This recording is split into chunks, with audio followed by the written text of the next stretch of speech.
तोंड एवढं काळं झालं होतं ना उन्हात फिरून की शेवटी ताईकडे आलो. म्हटलं बाई थोडाफार काही असणार तर लिपापोती माझ्याही तोंडावर मारून दे की थोड्या वेळासाठी तरी तोंड गोरा दिसलं पाहिजे. आणि मस्तपैकी ना सध्या मी आणि दादा तयार होऊन आलोय बाहेर. निघायचं होतं आम्हाला कारण ऑलरेडी आम्ही खूप लेट झालो होतो. पोचता पोचता संध्याकाळ झाली आणि येता बरोबर काय ओनली नाचो. अरे आपल्या लाडक्या आधी भाऊचं लग्न आहे, मग मानत असतो का आपण. नुसता पैसा फेकला ना भाई जेवढा होता.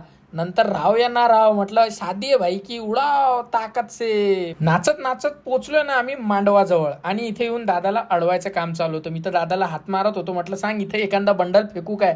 सगळे दूर एकदम. येता बरोबर घाई घाईत एकदम मंगलाष्टक सुरू झाले कारण आम्ही ऑलरेडी लेट आलो होतो याच कारणामुळे. आणि भाई फायनली झालं ना आमच्या आधी भाऊचं लग्न. लग्नानंतर सगळ्यात इम्पॉर्टंट पार्ट म्हणजे दादाचे बूट सांभाळून ठेवणं. याच्यावर खूप मोठी गंमत झाली आणि त्याच्यातच आम्ही थकलो. मधातले व्हिडिओ पण गायब झाले याच कारणामुळे. सध्या मस्तपैकी जेवण करते. जेवण जास्त करणार नाहीये कारण 4 व्हीलरने जायचं. जर काही उलटलं तर मग मी उलटा होऊन जाईल, त्याच्यापेक्षा राहू द्या. आता सध्या पाय धुणं वगैरे झालं आणि निघालोय आम्ही मनमाडला जायला. आता पाहू किती वाजतापर्यंत पोहोचू. चला भेटूया तुम्हाला उद्या.